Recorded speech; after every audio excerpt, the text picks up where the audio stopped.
Oh, I think we solved a lot of problems. We clearly did. Yeah, solved everything. In a little over an hour, we have solved every problem there is with the translation publishing industry. I saw my love with pretty boy. I saw my love. Welcome to the 3% Podcast. This is Chad Post from Open Letter Books, and I'm here with Tom Roberge from Riff Raff. Hello.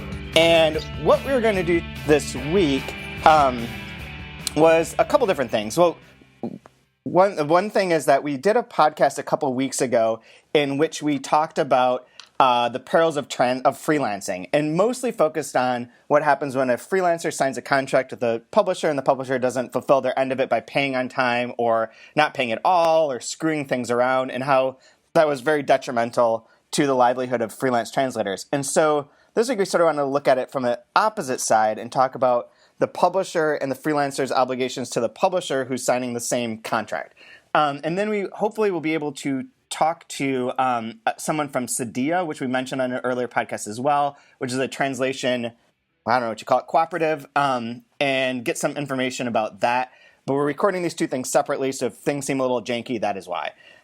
So the first one, and most people that are listening to this, or some people who are listening to this, probably know the origins of where this podcast is coming from, which is simply a statement that I made on a social media network saying that I suggested that translators, for the sake of everyone involved, don't accept a job if you're not going to be able to make the deadline, and don't turn in a first draft of your manuscript. Please just do those two basic things, which is maybe a good way to get into the idea of what responsibilities a freelancer has when they sign a contract.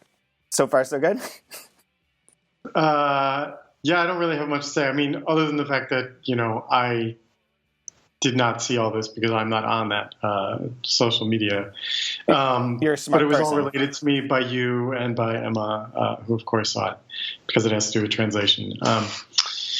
So, yeah, I don't know where to dig in here. Contracts are legally binding, and they're legally binding for the simple reason that failure to meet the parameters of those contracts can have dire consequences for either party involved. And, publishing a book a month late might not seem like a huge deal in the grand scheme of things, but it does mean that if for your budget, just to, as an example, if you only publish, let's say, 12 books a year, and for 1 month, the book you were supposed to publish, the translation isn't in on time, and you have to reschedule it, but it doesn't just get pushed back a month, and not everything gets pushed back a month because it's just not how it works in terms of events and, the subsequent books that were all planned out as well. You have to find another slot for it. Anyway, it means you're not getting income that you're relying upon. And yes, that means you're not printing those books either, and so it's offset a little bit, but it's definitely worse on the income side of the equation.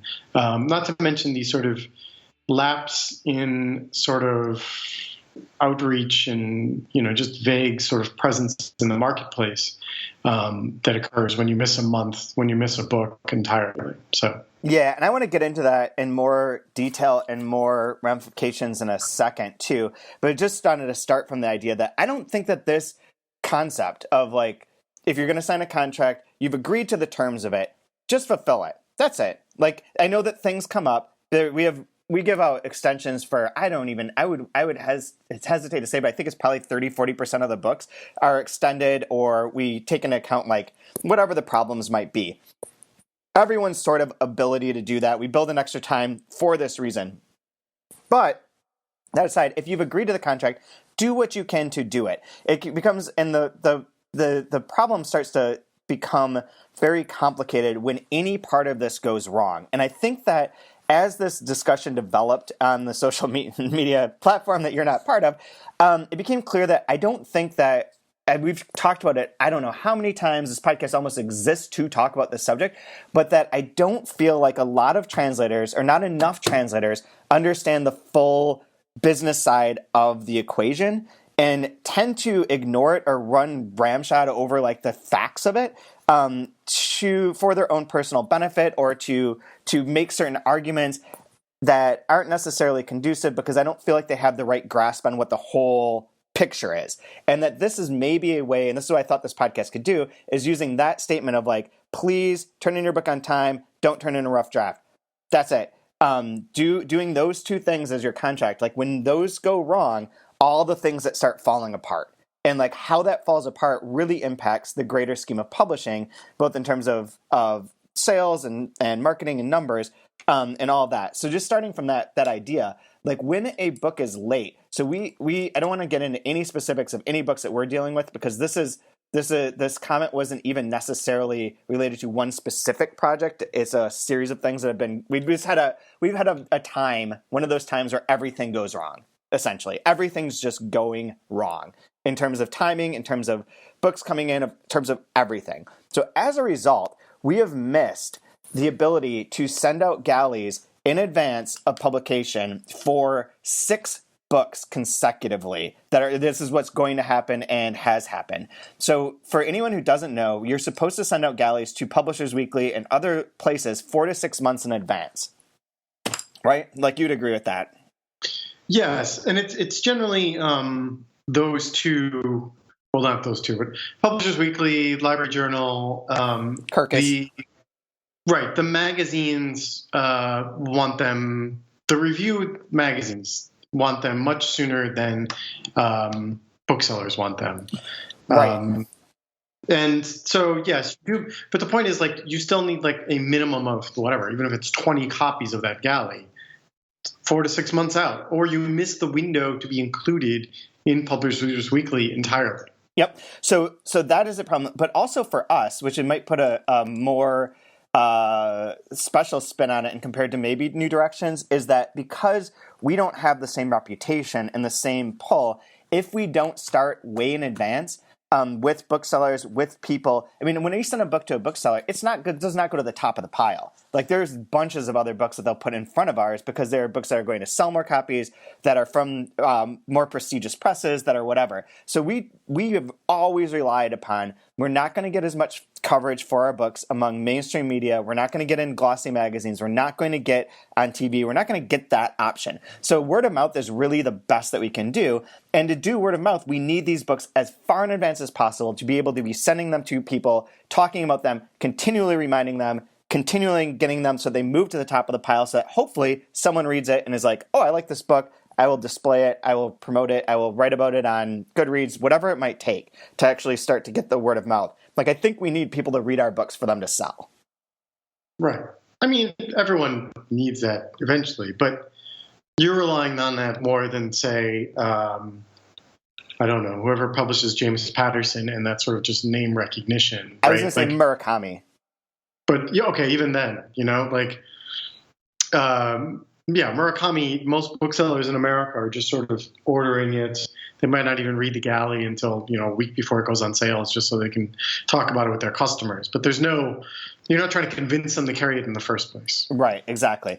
So that ramification, so we don't have galleys. We also then miss out on our distributor, which is one of the bigger distributors for independent presses, but has nowhere near the clout that a Norton or Penguin Random House does. That they have a series of different programs that we can put books into that will get them out to out to bookstores in certain ways that are like special advertisements. There's even like book club type things where they put together reading guides to promote books. And for a couple of our books, we specifically missed those because we didn't have the book ready. And in some cases, this is it being late. In other cases, it's getting a book that was not, you get the sense that the book wasn't like really finished when it was turned in. It was more or less like, well, I've got it, but I haven't like polished it. Like an unpolished sort of manuscript can become really problematic too, because it takes a long time to edit a translation. I know no one seems to want to talk about this or hear it, but it is a lot of work to go through a translation to work on getting those sentences to sing, especially for a book like ours, because I don't think we get a lot of leeway. That if something's like awkward or poorly translated by page 5, where it just doesn't feel like a really great book, I think people are much more likely to just put that aside because it's translated, because it's from a small press, because of all those things. You don't have a lot of like, okay, this is rough, this is a rough patch, but I'll just keep reading it because it's going to sell so many copies it doesn't matter anyways. We don't get that chance. So we have to have these in the best condition possible. Well, yes, and in addition to the sort of salesmanship aspect of it, there is a sort of a debt or, a loyalty that we all owe to the authors themselves who wrote this book. And we decide to publish it because we feel it's so very important to get it into English. To have a half-assed or, anything less than a very good, very great translation is sort of doing it a disservice. And it's a reputation, it's that author's introduction to the English-speaking world. It needs to be the best it can be for their benefit, for their reputation, for their sort of prestige in the world.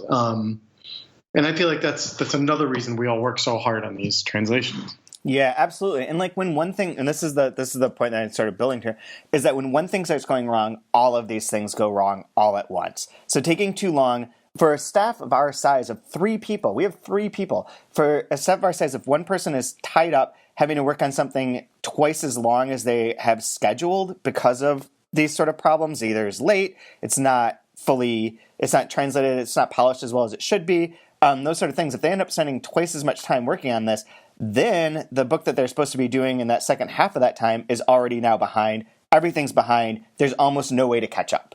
And it becomes a very difficult situation in which all these things are late. It compounds one thing after another. And I feel at times that some of the books that when we get into this situation, these books are just dead on arrival. Like they're not going to have the traction that they need to be able to sell 2,000 copies. And that's what we're talking about. I know that a lot of other presses, well, I don't know how many other presses doing like literary translations of this nature are selling 4, 6, 10,000 copies of their books. Occasionally there are hits, obviously, and that is great.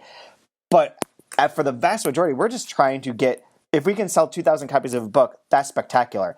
Any one of these things going wrong is dropping that number by probably 500. And we end up selling 800 copies of books.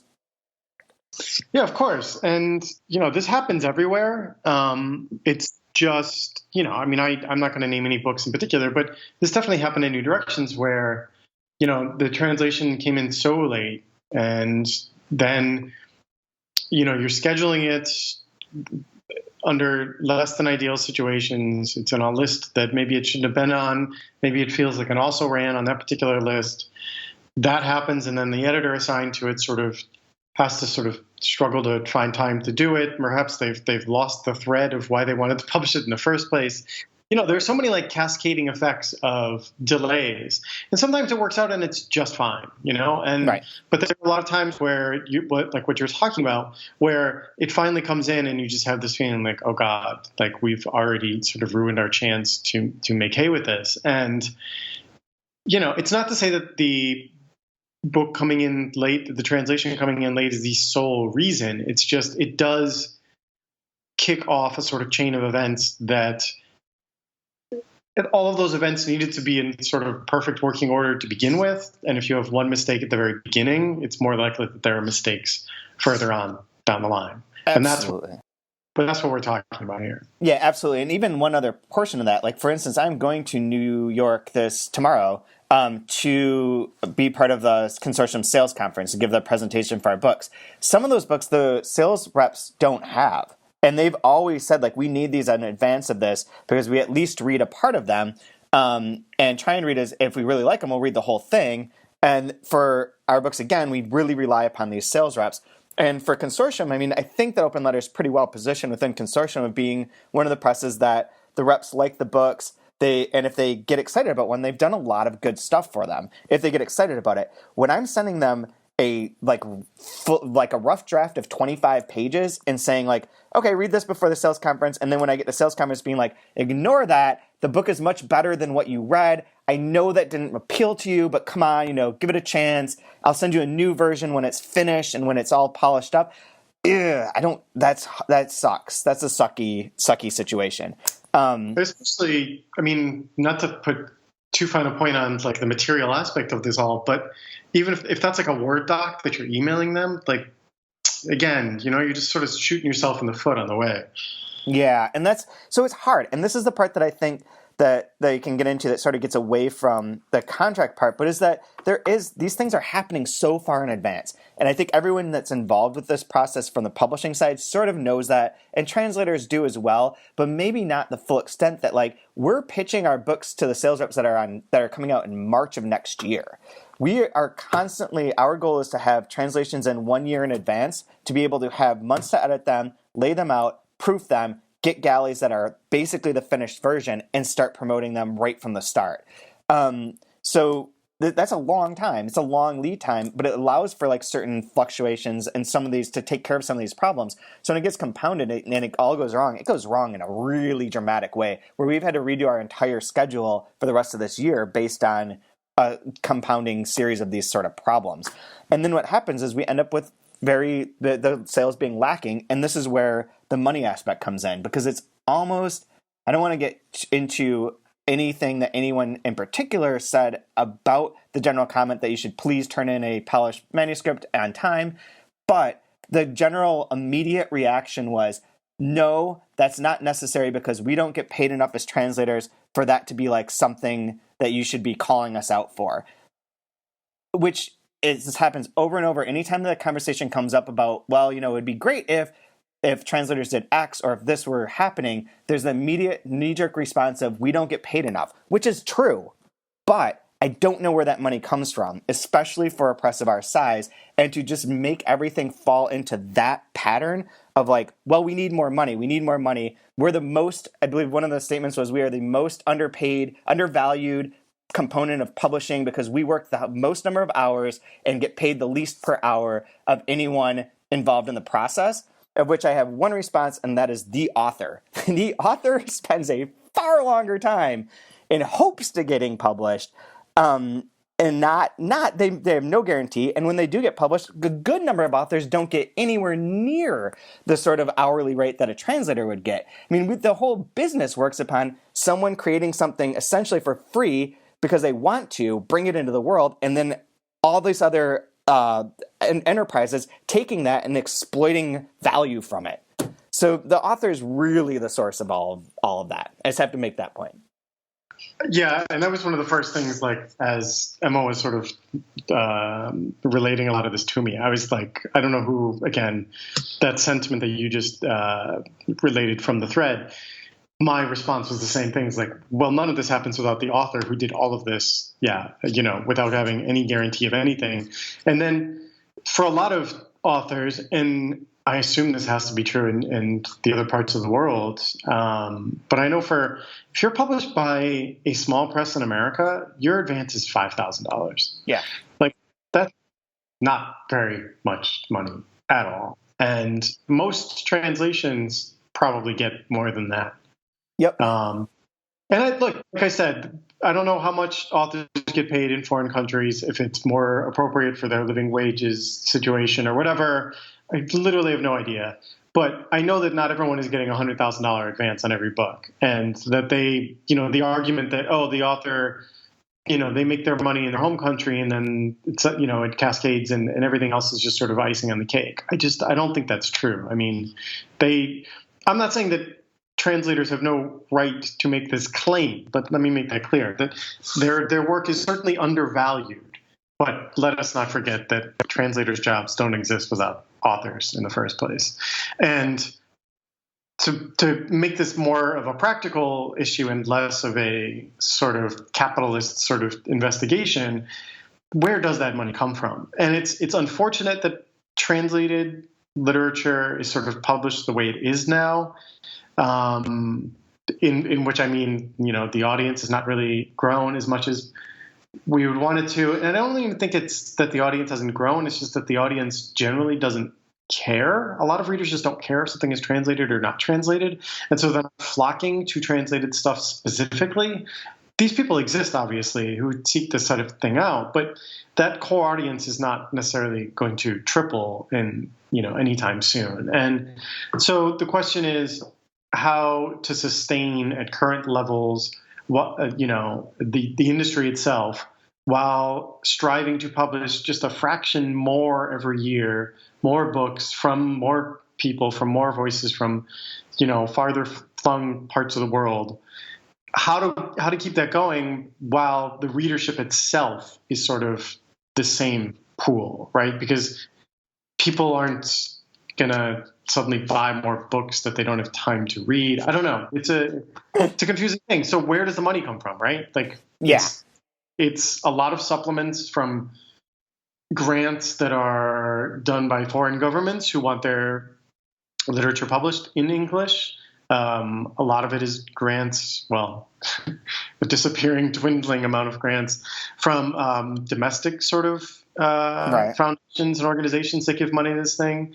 Formerly, it used to be, the NEA and all those things. We don't know where that's going to end up in the future. The budget has not been passed yet.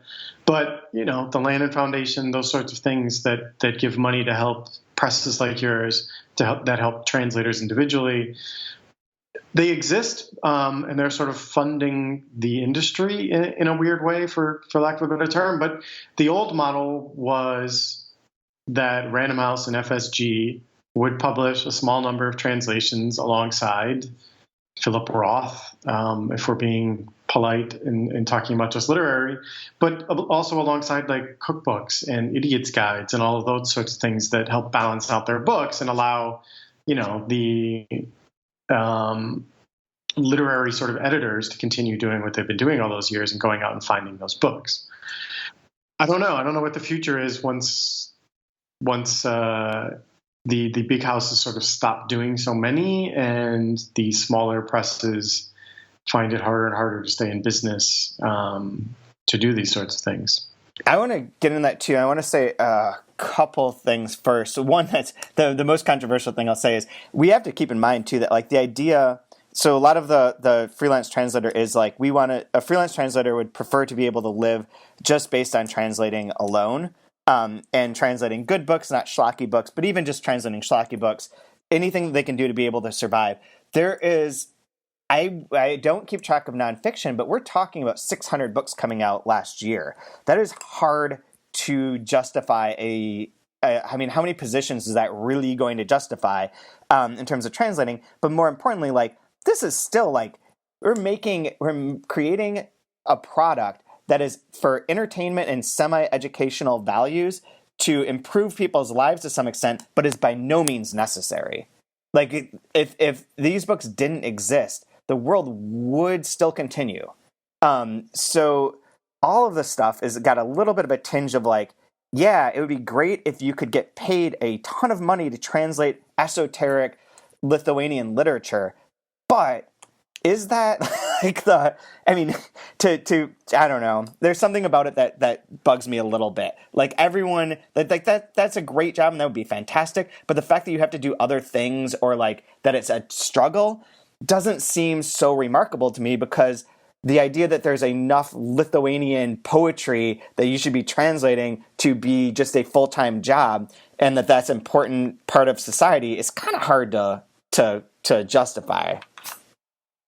It's hard to justify in purely capitalistic terms. Yes. And look, I've said this before. I think I even texted you the same sentiment last night. And it is May Day today, of all days to be talking about this.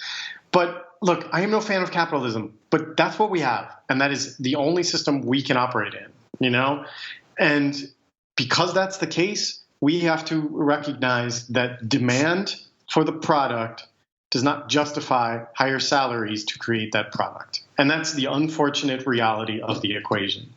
I was talking to Emma about this last night, and we were talking, and I was like, look, the art world has, for whatever reason, managed to get itself to be so prestigious, in the last century or so, that art collecting has become a thing, galleries and shows and all this sort of stuff, millions and billions of dollars globally, because it becomes this thing where you're a nouveau riche kind of, you're an oil guy in the Middle East, and, you suddenly have a massive apartment in New York and you need to decorate it. You're not going to just paint the walls and hang up cheap photographs. You have to put up some name artists on the walls, right? And so the art world, sort of the prices for individual pieces has skyrocketed. And that's great. People are making money off this. Artists are making money, galleries are making money, but when you trickle it down, and I'm not equating framers to translators because there's a much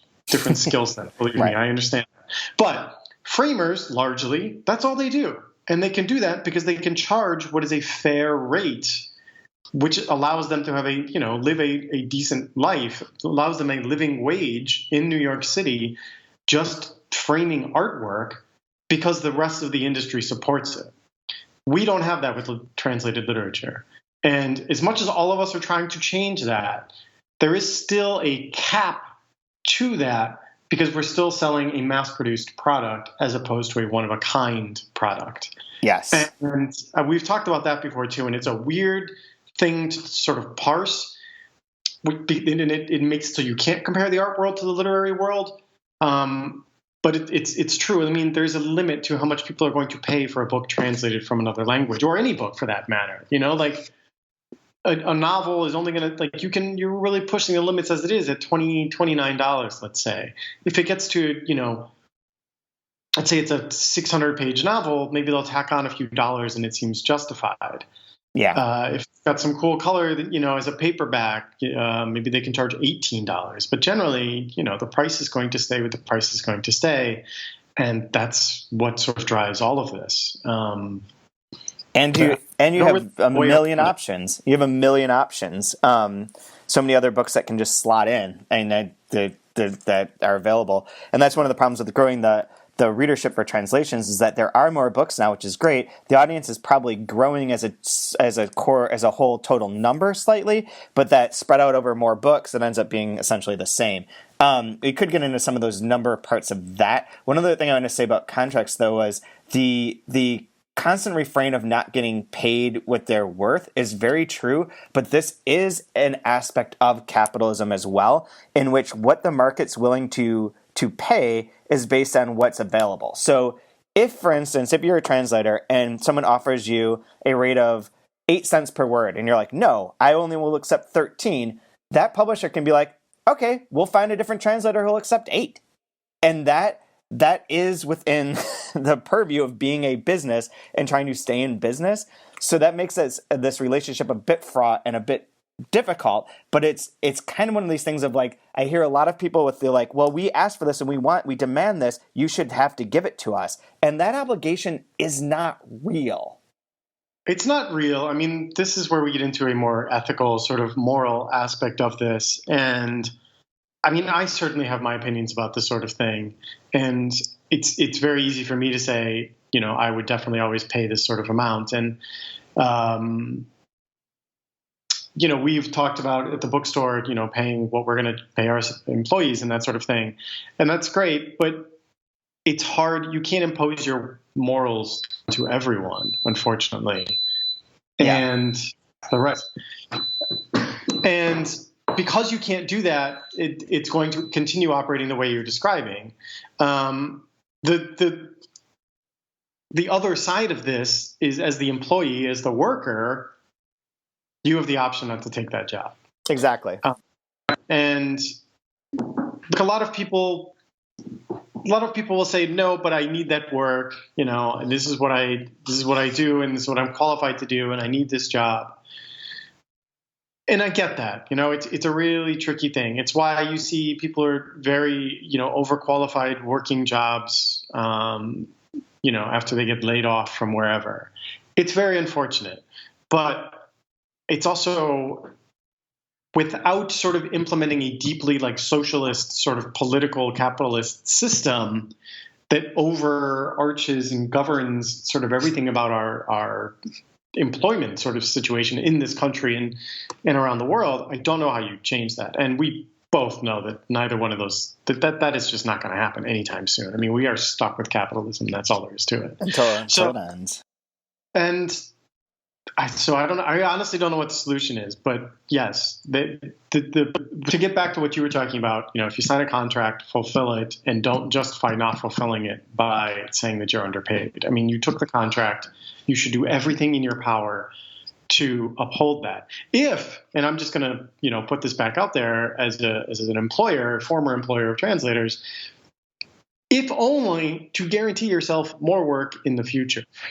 That was my next comment, is that some of this is building your own brand. There are certain translators that get paid more than other ones because you're getting a very polished, very well done manuscript in the end, and also their name has maybe some cachet with 1,000, 2,000 people, right? Right. And that's valuable. There's some value to that. And also it is the working nature of it. Like if you like working with person X because of these things, they get another job, you might do more things that way. The last point I was going to make about this was that it's very common to see translators say, this press doesn't pay very well, this press doesn't pay very well, this press offered me this press was ridiculous with their terms. A lot of that happens, and that's fine. That's what Facebook's for, is to make a complaint just generally to the world and feel a little bit better about things. I think that's the only purpose it serves. But that's weird is that no one ever talks about when people do, the presses that do offer a substantial amount or are willing to meet people's demands or do things in the best way possible. That never happens. And that's a little bit frustrating to me because, and I've asked someone about this and they said, well, the reason that we don't talk about presses that pay well is because we don't know what other translators get from that press, which is the exact same logic as to like, why do you then assume that everyone's getting paid so poorly by this other press? But no one has a problem stating that or like saying things about any press they want to that they're dissatisfied with because everyone deserves more money, and everyone does deserve more money. I just don't know where that money comes from, and that's what we're going to get to in a second. But like, you can't just go around bashing every press that doesn't pay well enough and not giving any credit to people who are that sucks too. That's a sucky situation as well.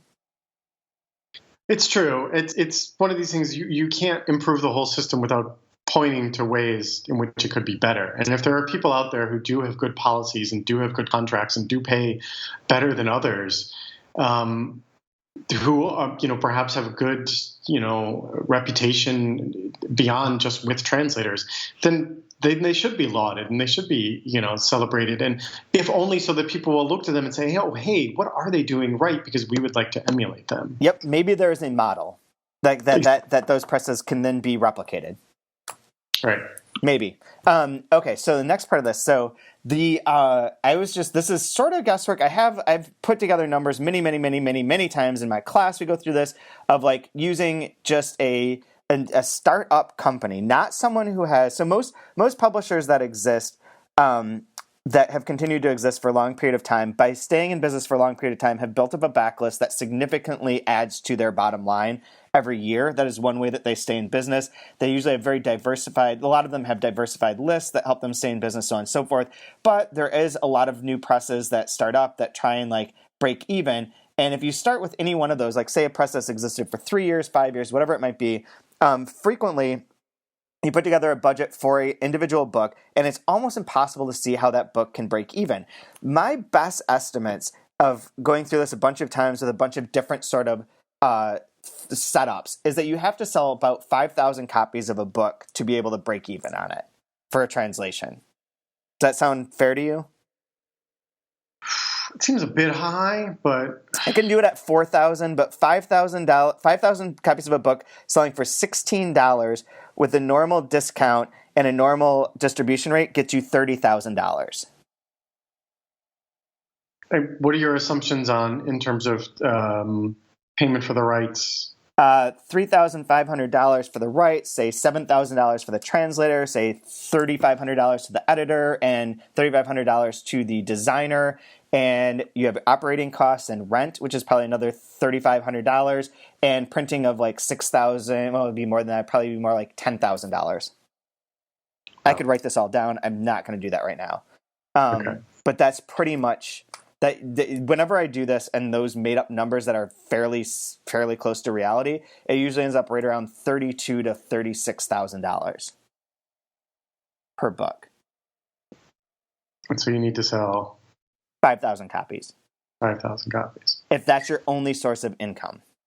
If that's your only source of income, yes. Right. And to be clear, like you need to average that per title, right? I mean, no publisher opens their doors with the assumption that every book they publish is going to sell 5,000 and only 5,000, right?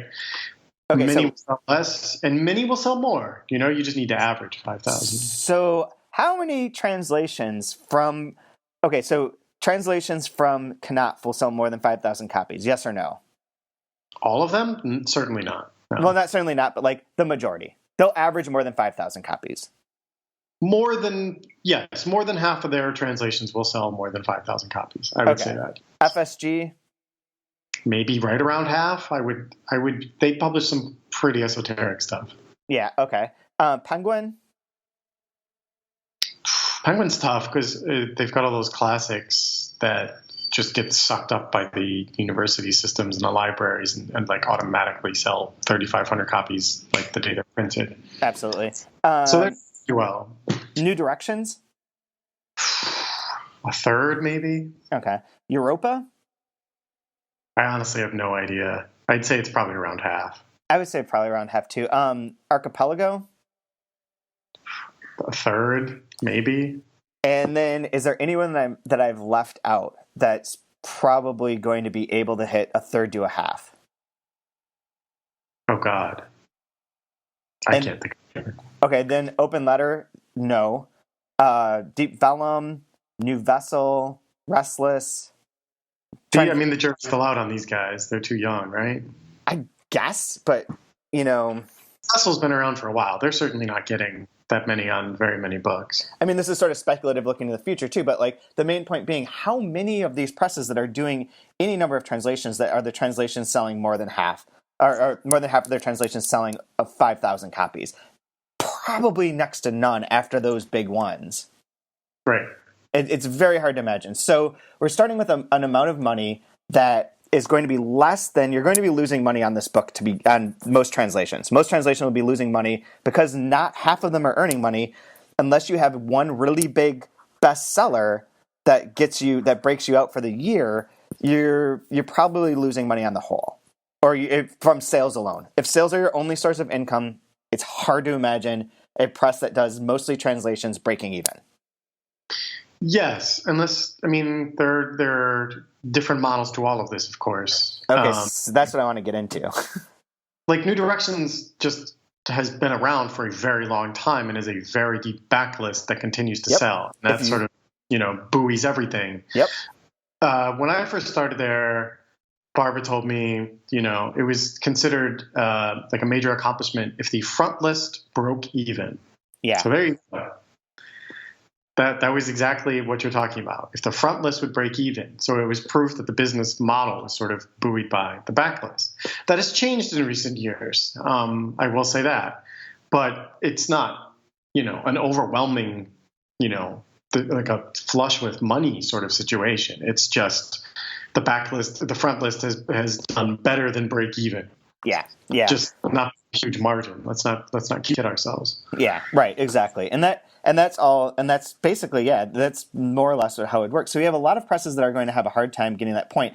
So if you're doing, one suggestion is that if you're doing mostly translations, that's going to be a problem. You're probably not going to make money. How do you change that scenario to be able to make money? And here's some ideas that have been floated or that I've thought of along the way. And you can say what you think maybe their odds are of success or not. Hold on. Yeah. How are you including or considering nonprofits in this scenario? Okay, so be nonprofit is one option. We'll say be nonprofit, which means that you have to raise the money from NEA, maybe, but from individuals and all of that, and you'd have to raise probably like $20,000 per book, or say $10,000 per book to break even. Meaning that you'd have to raise like over $100,000 a year. That's a possible outcome, right? I'd say that's somewhat likely. Although thinking of getting to raising $100,000 a year, that's maybe not as easy as I'm thinking of it at first. Well, you would know. You don't have to share any numbers here, but our NEA grants are public, and we've gotten $40,000 to $60,000 from the NEA. Pretty consistently. So that's like 40% of it. There are outside of Minneapolis, there are really no foundations funding publishers in the country. So like foundations in Minneapolis give a significant amount of money to the Minneapolis-based publishers. So for them, I think that's a huge advantage. That's a huge head start. Rochester doesn't have that. So then it turns to New York State Council on the Arts, which may or may not exist again. That's like another 10,000, and you're still left with like 50,000, which we don't raise that from an individual campaign. The open letter model is the University of Rochester. That is the supplement that makes everything go. You're getting a certain amount of, I don't even know what the right term is, but in business you would say in kind, right? Like you get office space, you get sort of actual cash. And are you doing actual cash? But there's other benefits. You're eliminating costs that you would have if you were New Directions, who is a for-profit, for the record, who is a for-profit with office space, somewhere. Right, and then you can get some money from the foreign governments. However, that's usually like a portion of the cost of the translation. And frequently, if you're doing a book or books from Spanish, that doesn't exist. And French, it can be like hit or miss. There's no way to count on it unless it's like very certain specific countries are very reliable, and most other countries are either there's no funding or it's super unreliable. Right. It's also a very bad business model to rely on a very uncertain source of quote unquote income. These are called subventions. Subventions. Subverting something would be awesome, but that would be great. We are subverting things now. Subventions. A subvention model is very shaky, to say the least.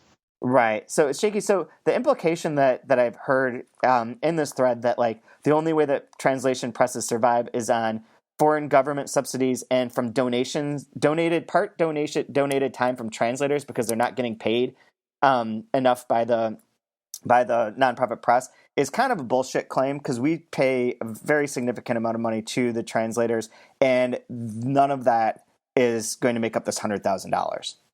We're not. Like if we're saying you have to raise $100,000, we're not getting that from like cheaply paying translators for 10 books a year. Clearly, right? I mean, there's that issue. Let us not gloss over the fact that you're probably not being paid very well either, and like no one in this industry is. That's just not. None of us got into it thinking we were going to become millionaires. Let's just make that clear. This is like the overarching thing of every discussion we've always had about this.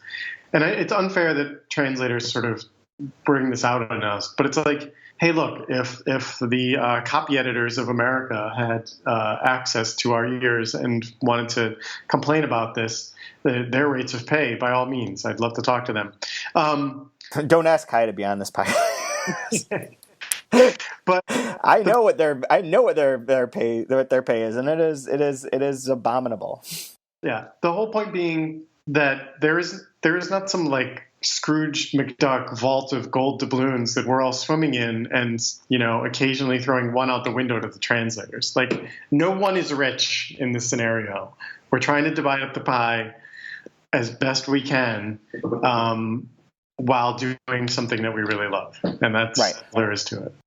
And this becomes, I mean, it all again interconnects that like these conversations tend to devolve into like, well, my situation's worse than everyone else's, but everyone's situation is pretty bad. I mean, you can make certain arguments about it, like, oh well, if you work at Open Letter, you have health care, and as a freelance translator, you don't. At the same time, if you work at Open Letter, you can be fired at a moment's notice. And have no future income, whereas if you're a freelancer, you can plot out your jobs in advance. You also have a lot more flexibility to do what you want to do and what you choose to do, whereas an employee of the press has to do whatever I tell them to, more or less. Like, you're packing books today. You're spending your whole weekend working on this thing because it has to be done. There's a lot of that your time is not all your time anymore. That's part of the deal. So some people thrive in that situation. Other people thrive as freelancers. Some people are horrible freelancers. There's all mixes of people. So going back to other models, so nonprofit being one model. Another model was, for a time, ebooks only. Save money on printing. Do everything as an ebook. It's cheaper. And if you can sell those, you can sell them directly to customers. You shouldn't have to worry about dealing with like the sales rep aspect of things or bookstores or losing that amount in those sales. What are the chances of that one working?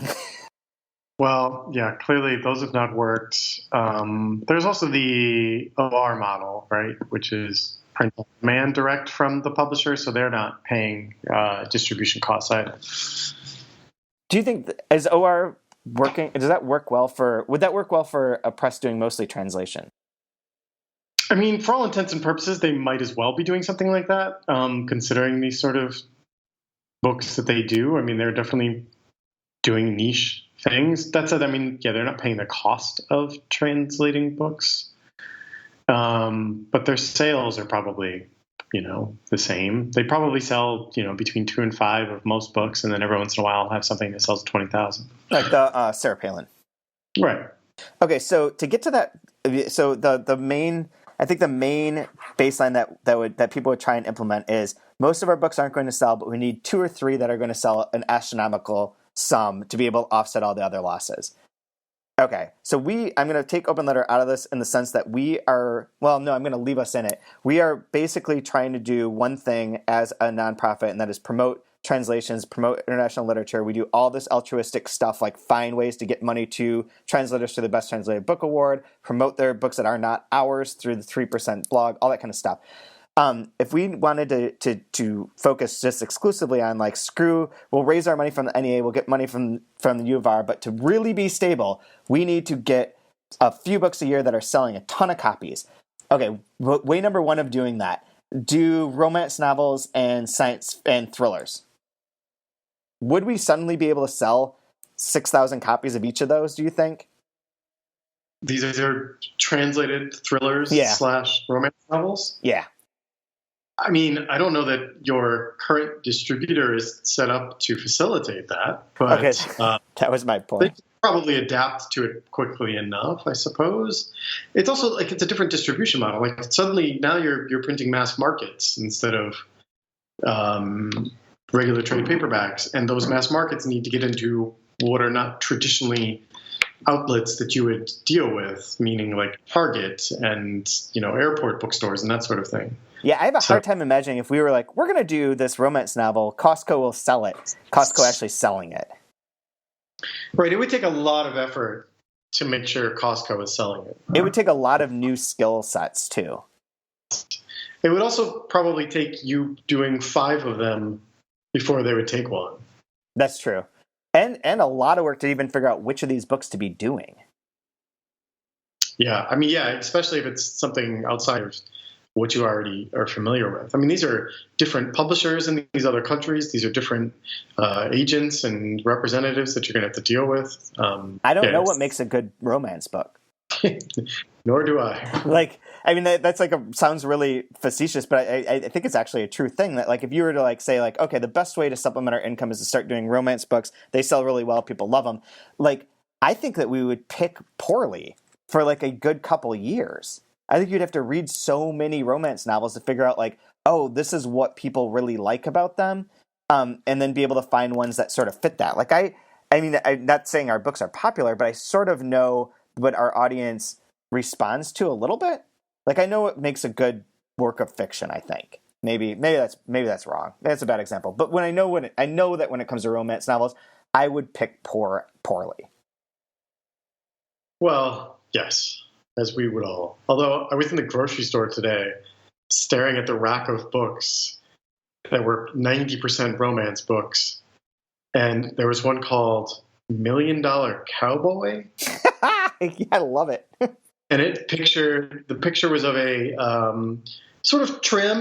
This is not like the Fabio sort of cover from back in the day. He sort of he looks like he does CrossFit.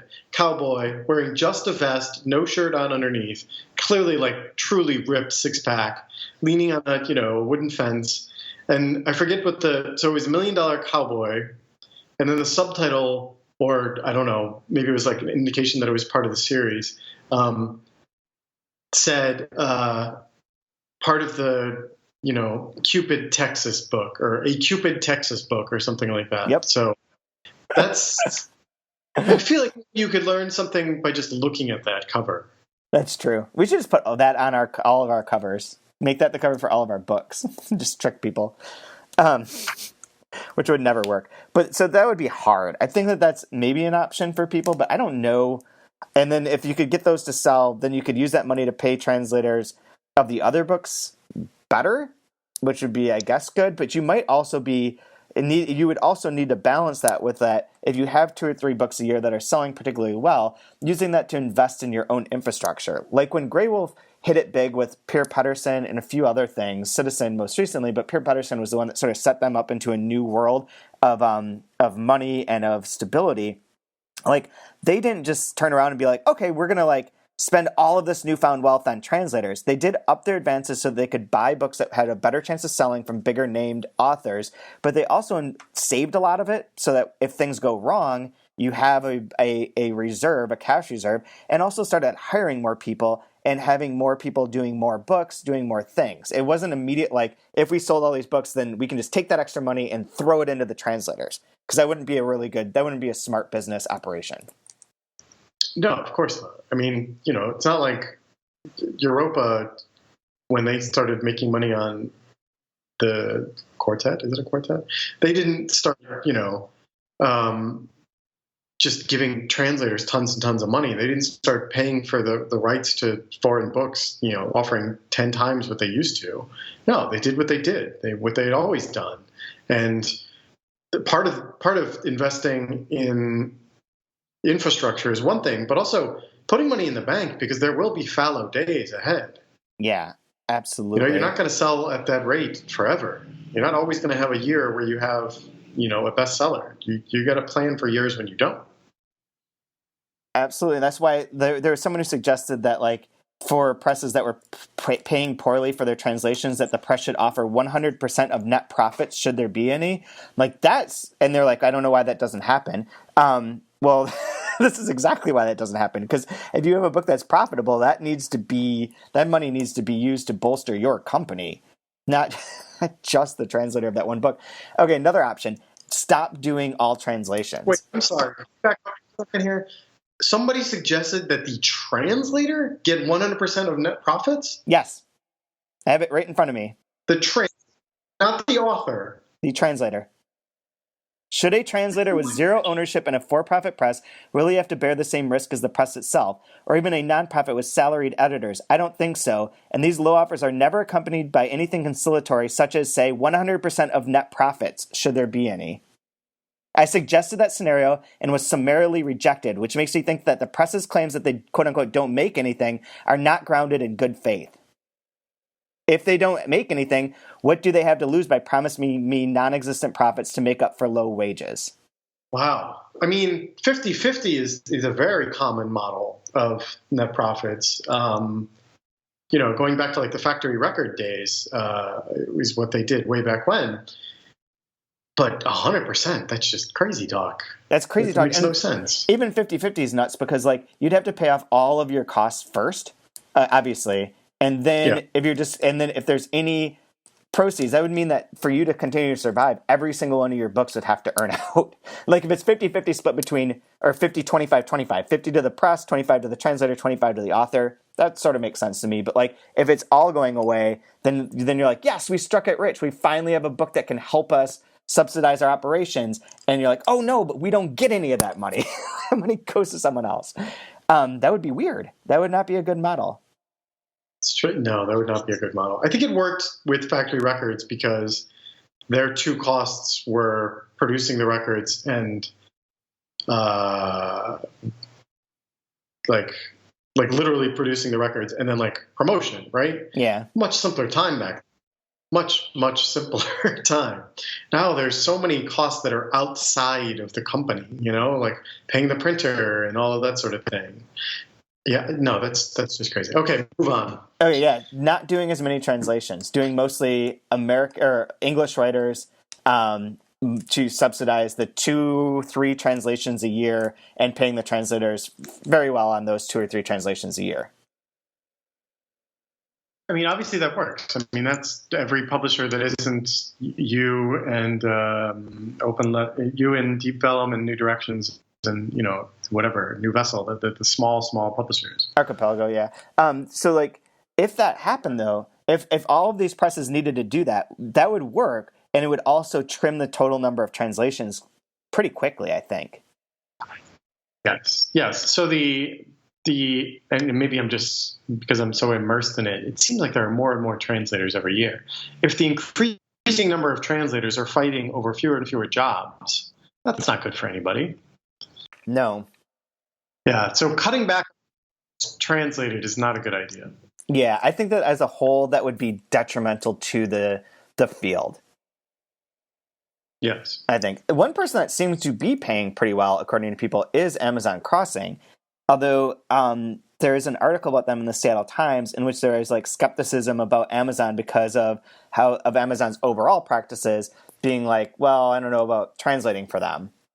which is kind of the irony of like, oh, here's someone who can actually pay you, and you're like, nah, I don't want your money. I would rather stay away from that, which is a weird. It's not really a model or anything. It's just a statement that there are other options like that they have a different model of being subsidized by everything else that they do. Yeah, that is the problem, right? Like the people with the money are generally people that we don't want anything to do with, or at least people like us. Right. Like Google. So I don't know. I don't have any other good solutions, but I think the main one would be like, that's why it all comes back to everyone should just try and work together and do the best they can, and everyone be as honest and forthright about that. When you're signing a contract, we're offering in good faith as much as we possibly can, and oftentimes way more than we should, to be honest, way more than we should. To be able to, way more than we should from a business perspective, not from a moral perspective. That the decisions that we're making and the offers that we're making are based on a moral perspective of wanting to give translators what we feel their work deserves. I know that they want more. They quite frankly may deserve more in certain cases, especially. But like there is a balance there. And if you're going to accept it, to then I don't know to constantly complain about this and not move forward, and how do we address the overall ecosystem? How do we make all of this better for every part of the chain, instead of just being like, why are we the ones always getting screwed? We're the ones always getting screwed. We're the ones always getting screwed. That refrain, I don't think is going to help anyone. I don't think that's going to improve this situation. I totally agree. I think there needs to just be more, a better understanding of the entire business model as it exists, and understand that we are all trying to get more money, trying to get a bigger pie to divide amongst ourselves. And that goes from everyone from publishers, translators, authors, booksellers, the guy who will be our bartender. Like, we want all of these people to make more money, but we're all working to do it together. We're not trying to rob everyone else to enrich ourselves in the process. Yep, I completely agree. I have nothing really else to add to this, except that, I did have one last question, and then I think we can save the Sadia stuff for a different podcast, since this is basically an hour.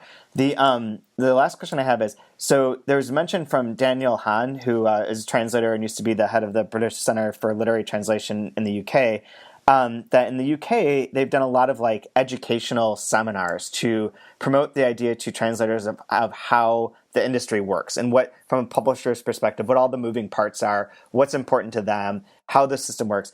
Do you think something like that would help move this conversation? I think, it's not like you're fixing anything, but I think changing the tone of the conversation so that it's not this constant us versus them, or that it's I'm in the worst situation, why are we always getting screwed, you should give us more money, but really addressing, like, changing that conversation so that there is more that moves somewhere, that it's a valuable conversation.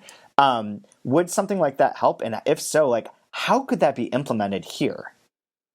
I think it would help. Isn't that essentially what Alta should be doing? I was going to say the same thing, except, obviously not everyone's a member of Alta, and not everyone goes to the conferences, but it would have to be an event at the conference. But the events at the conference are attended by publishers in the room to talk about what publishers want, and not like, we want you to pitch us your books. And maybe 60 people show up?